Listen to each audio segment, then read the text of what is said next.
So the Battlefield beta goes live tomorrow morning. And when it goes live, we're going to get to experience Battlefield in EA's version of one of the more controversial topics we've had in gaming in the last decade, and that is skill based matchmaking. So, with Battlefield, traditionally people are not used to the idea of skill based matchmaking being in the game per se. And especially those of us coming from Call of Duty, the very idea of having skill based matchmaking in a public match setting, depending on where you sit on it, can be rather grating. It can be one of those things that it can be, for some people, a make or break part of the conversation, right? If it has it, people aren't interested in playing, especially higher skilled players. Lower skilled players tend to like the idea of not always having to be in a high skill lobby or against high skilled opponents all the time. And so there's a tension that does exist on the topic. However, with Battlefield, one of the things that has commonly been associated with the franchise is that there's not a lot of matchmaking that goes into matchmaking. Historically, they've had a server browser. And so if you don't like the players in one browser, you can just go find another. And so the idea of matching a lobby or putting a lobby together based on skill is not something that Battlefield fans are used to and generally aren't fans of. Call of Duty, on the other hand, has had extremely strict matchmaking, both in public matches and in standard matches. And we in the Call of Duty community have struggled to understand it and really break it down and know what's going on with the matchmaking, but also for a lot of players dealing with the issues of just playing under the matchmaking umbrella. It's well known in Warzone, for example, if you win a game, if you win your first game on, you're going to have a miserable rest of the night because you're just going to be in a much tougher bracket than you probably are used to. And that's because of how the matchmaking works. So the idea of bringing this to Battlefield really upset a lot of people. And the idea also of how matchmaking is going to be affected with a server browser, and now AI has entered the picture. So, what's going on with Battlefield's matchmaking? What can we expect? What does what have they said on the topic? And as someone who played Battlefield in the past, prior to the current iteration, right? My last Battlefield that I put significant time into was Battlefield 1. How would this look for the average player? So let's look at what's going on first off with matchmaking. So this is by Insider Gaming, Tom Henderson's blog, and he is packaging the information that Charlie Intel got from EA specifically. And it says that skill-based matchmaking in Battlefield 6 is going to focus on 4 key areas: ping, player location, server availability, and some skill factor. So I want to a lot of people have taken this and they read into it. They hear the phrase skill and matchmaking in the same sentence, and especially people who are more familiar with how Call of Duty does this are pretty much like, nope, this is gonna ruin the game. This is terrible. Why would we do this?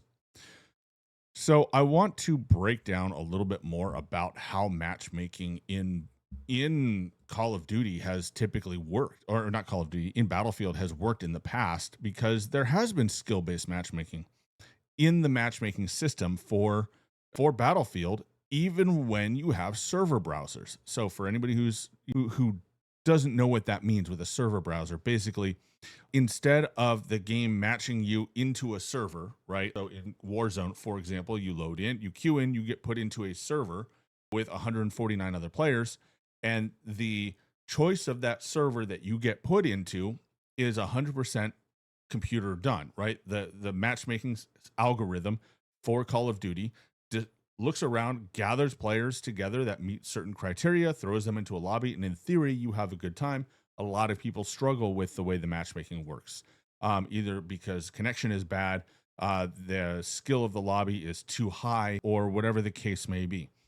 So when you have this conversation with Battlefield, you have to understand how Battlefield has worked in the past, right? Battlefield is more like ground war in Call of Duty than it is Warzone or 6v6 multiplayer.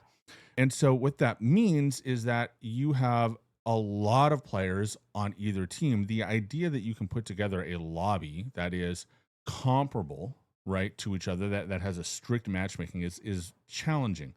And most of the time in ground war, there's traditionally not been a ton of the skill-based matchmaking that Call of Duty is famous for, because each side has so many players, right? So what is Battlefield do? What is happening with Battlefield's matchmaking? What do they do when they say some skill involved? Well, traditionally that skill has been actually team balancing, right? So when you have your fire team of 4 people, your buddies, you get on and you join a lobby, right? The lobby looks at your skill and it looks at this of your team and it looks at the skills of the other teams and the other players that fill in the lobby, and then tries to divide the lobby equally so that both halves of the lobby are balanced, right?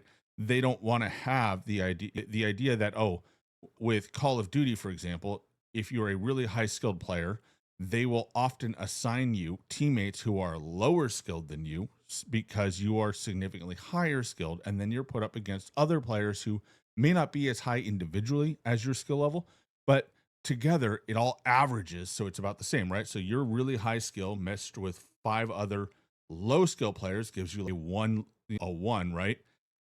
But your players all might be point threes and you're a 4, right? And then the other side has 5, 6 players who are all ones, right? So it's a 1 average across all of it. But the ability for you to actually for your team to perform is dependent on you carrying it, because you're a very high skilled player, everybody else on your team is a very low skilled player, and everybody on the opposite team is very in the middle. It generally creates a fairly unfun experience. And typically in these matches, we'd see people quit out left and right? So you end up with like 3 people left in the lobby versus a full stack. And it is not a good experience overall.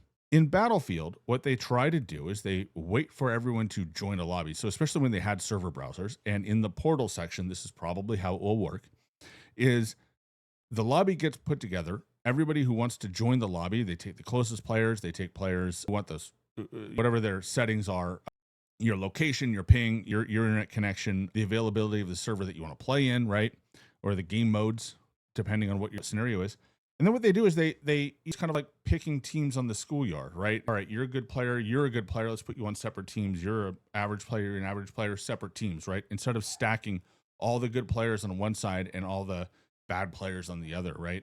You don't really want that experience. Most people don't want that experience. They don't want to have, oh, there's nothing but bots in front of me, right? AI or otherwise. They want to have a good challenging match. And so with Battlefield, because it is such a large scale match, they typically will get away with this, where they can just divvy up the teams, balance them, right? So it's not all good players on one side, good players are balanced between them, and then they let the match run. And that's where the skill comes into the matchmaking, is balancing the teams. Anybody who's played Battlefield for an extended length of time is probably familiar with this. We've seen it in Call of Duty. They've done this sort of thing before. They've talked about it, and in the past, Call of Duty has done team balancing as the primary skill aspect of it, right? So you'll see after a match, 2 best players, typically, unless they're in a party together, aren't on the same team over and over again. They'll switch teams or they'll juggle teams around when they had persistent lobbies. Very similar to how Battlefield does it, but on a much grander scale. And the result is typically you don't notice it, right? You don't feel it. And part of that has to do with how Battlefield plays. Battlefield is not a 6v6 small map arena. It is a very large map that typically has space, right? You don't feel congested. You don't feel like someone's always going to pop around the corner right up on you and slide around the corner and get you, unless you push into the middle of the map. If you hang at the periphery, the odds that you get rushed are low. And so if you want to play the slower thing, you can play outside. If you want to play more aggressive and be in the mix of it, you go up the middle. And because it's so big, there are so many points of conflict going on. In Call of Duty, the classic map is a 3-lane map, right? So there's 3 lanes. You can play as a team. You can lock down the map and really balance the movement around the map. People don't flip spawns very often in a well-controlled map.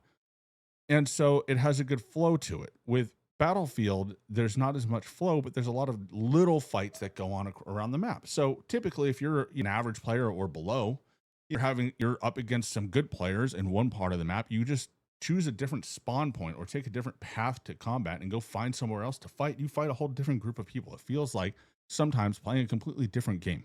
And so that's what's going on, I think, with the skill-based matchmaking that people are making kind of bringing a lot of attention to. So I think that idea kind of got settled in. People got used to the idea that, all right, we're talking about team balancing. It's not SBMM like Call of Duty. It's more the team balancing that we're used to. And I think people are generally okay with that.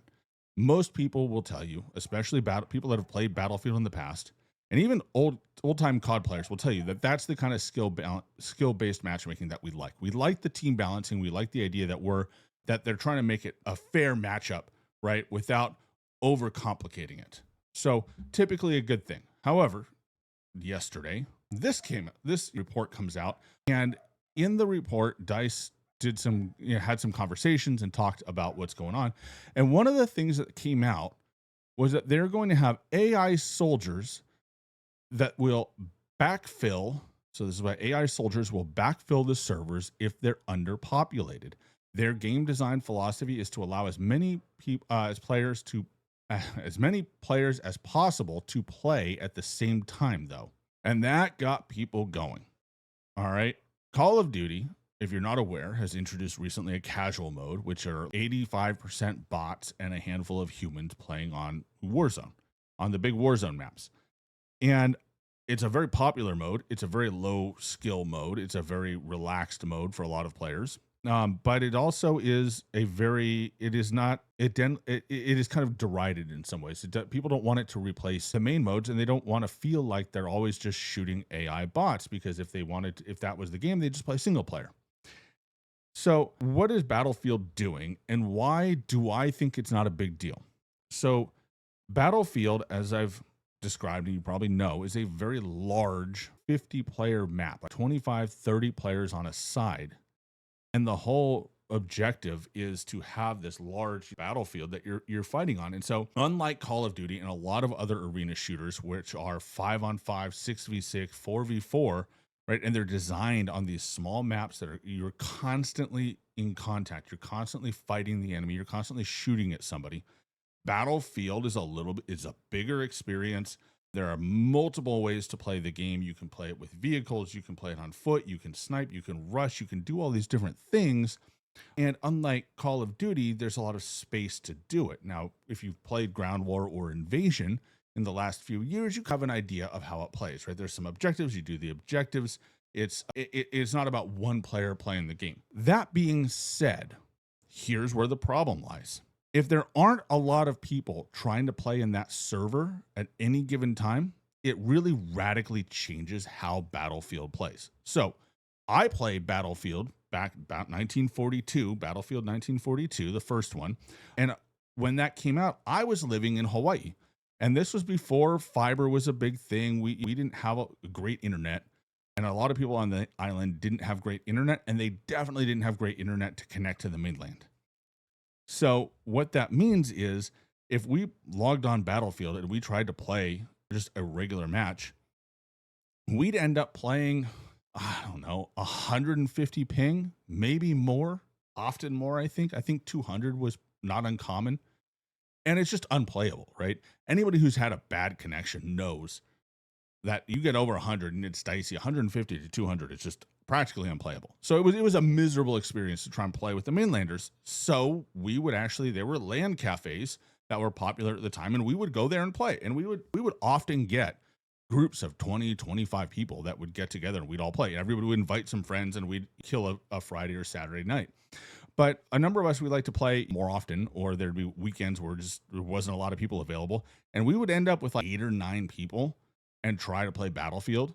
And it was not good. It was not a good experience. You would literally spend half the game time trying to find a fight. And when you did, if you died quickly, you're back and trying to find the fight again. It was very difficult to stay engaged and to just have fun. There was very little fun to be had, right? And given the way that Battlefield and Call of Duty, especially when you look at different regions, right? You have Europe, you have Asiana, you have Australia, you have a lot of areas that there aren't a lot of players, right? They can have very low population numbers to the point that a lot of modes are just unavailable. They just can't play because there aren't enough players to fill lobbies. And when they do, it can be kind of miserable. So the idea that we can create a scenario now in which we could have filled those lobbies, we could have enough players, or enough characters on the map to at least enjoy the game and be able to play without having to get the full group of 20 people together, would have changed everything. And so I think when we talk about this, I want to reiterate the phrasing that they use, the things that they're talking about. The soldiers will backfill the servers if they're underpopulated. I think that's critical, and it's something that we don't hear from Call of Duty, right? We haven't heard from Fortnite, for example, where they are using, and in the terms of Fortnite, and also probably Call of Duty is going to be doing going forward, is using AI as skill balancing, right? To skill balance the lobbies. Where Battlefield is talking about using these AI bots to just fill up lobbies where there aren't people to play, right? Where there aren't enough people to really get a good experience. And I think that is an ideal use of this AI technology. If you can take a match in which you might only have 10 people playing the game, right? Trying to play that lobby, that map rotation, whatever it is. If you're trying to play that, that's not a good experience. In Call of Duty, fine, right? Like that, if you're down one or two people, if you don't have a full match, it's not a big deal because the maps are small, the engagements come quickly together. You can 1v1 in most maps and it's not a big deal. You can still have a good amount of fun. If you only have 5 people aside in a Battlefield map, in a full-blown conquest map, like that is just a walking simulator where you're just bored. It is a bad experience overall.